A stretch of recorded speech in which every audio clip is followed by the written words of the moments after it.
നമ്മുടെ ജിസയിൽ പോയതിന് ശേഷം ബിഗ് ബോസ് ഹൗസിൽ എന്തൊക്കെ പ്രശ്നങ്ങളാണ് അല്ലെങ്കിൽ എന്തൊക്കെ കാര്യങ്ങളാണ് അവർ ഡിസ്കസ് ചെയ്യുന്നത് നമുക്ക് നോക്കിയാലോ. ആദ്യം തന്നെ നൂറ ആദില ഭയങ്കര വിഷമത്തിലും ഭയങ്കര ഹാപ്പിനെസ്സിലും ഒക്കെയാണ്. ബിക്കോസ് കുറച്ച് അവർ പേടിച്ചു, അവർ പോകുമെന്നുള്ളത് ഒരു പേടി ഉണ്ടായിരുന്നു. പക്ഷെ നൂറ പറയുന്നുണ്ടായിരുന്നു ചെറിയൊരു റേ ഓഫ് എനിക്ക് തിങ്കിങ് ഉണ്ടായിരുന്നു നീ തിരിച്ചു വരുമെന്ന്. അപ്പോൾ ആദില പറയുകയാണ് നൂറയുടെ അടുത്ത്, ഞാൻ അനുവിനെ ഫ്രണ്ടായിട്ട് വിളിച്ചതിൽ നീ വിഷമിക്കരുത് കേട്ടോ, ഞാൻ അങ്ങനെ ഒരു ഫ്രണ്ടെന്ന് പറഞ്ഞപ്പോൾ അവളെ ചൂസ് ചെയ്തതേ ഉള്ളൂ, നിനക്ക് വിഷമമുണ്ടോ എന്നൊക്കെ ചോദിക്കുന്നുണ്ട്. അപ്പം നൂറ പറയുന്നുണ്ട് എനിക്ക് അങ്ങനൊന്നും ഇല്ല, എന്തായാലും നീ തിരിച്ച് വന്നല്ലോ.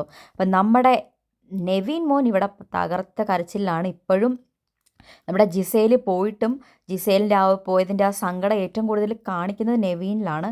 നമ്മുടെ ആര്യനെ അങ്ങനെ ഇപ്പം കാണിക്കുന്നില്ല. അതിനുശേഷം ആദില, നൂറ, ഷാനവാസ് എല്ലാവരും കൂടി ബെഡിലിരുന്ന് ഡിസ്കസ് ചെയ്യുകയാണ്. ബെഡ് മീൻസ് ബെഡിലല്ല, ലിവിങ് റൂമിൽ. അവർ പറയുകയാണ് ഇത്രയും ആൾക്കാർ ഇവിടെ നിന്നപ്പോൾ എങ്ങനെയാണ് ജിസേൽ ഔട്ടായത്. ജിസേലിനെ ഒരു ടോപ്പ് 10 അല്ലെങ്കിൽ 5 കണ്ടൊരു വ്യക്തിയായിരുന്നു.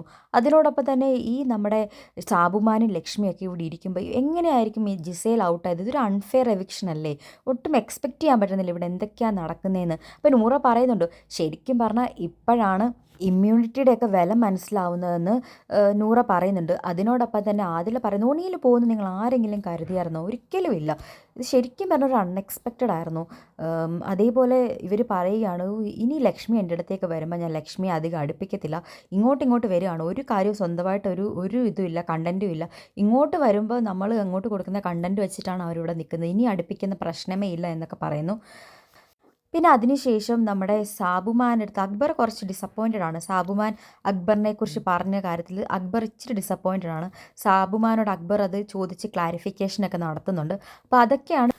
അതിനുശേഷം നമ്മുടെ ഗേൾസ് എല്ലാവരും കൂടി ആദില, നൂറ, അനു, പിന്നെ എല്ലാവരും കൂടെ വട്ടത്തിലിരുന്ന് സംസാരിക്കുന്ന സമയത്ത് വെറുതെ അതിൽ കൂടെ അനീഷ് നടന്നുപോയി. അവരെല്ലാവരും കൂടെ അനീഷിനെ എന്തൊക്കെയോ പറയുന്നുണ്ട്, ബിഗ് ബോസ് ഞങ്ങൾ അങ്ങോട്ട് തരട്ടെ ഇതിനെ, സ്റ്റോർ റൂമിലോട്ട് എന്തെങ്കിലും ചെയ്യാൻ പറ്റുമോ എന്ന്.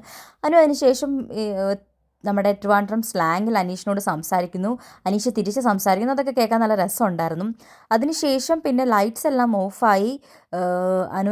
ആദില അവിടെ ഇരിക്കുകയാണ്. അപ്പോൾ അതിൻ്റെ അടുത്ത് ആര്യൻ പറയുകയാണ് ഞാൻ നിനക്കൊരു സജഷൻ തരട്ടെ, കിച്ചണിൽ 3 പേരെ ഇട്ടിട്ട് ബാക്കി എല്ലാ ഇതിലും, അതായത് ഫ്ലോറിലും പിന്നെ വെസലിലൊക്കെ 2 പേരെ ഇടുക.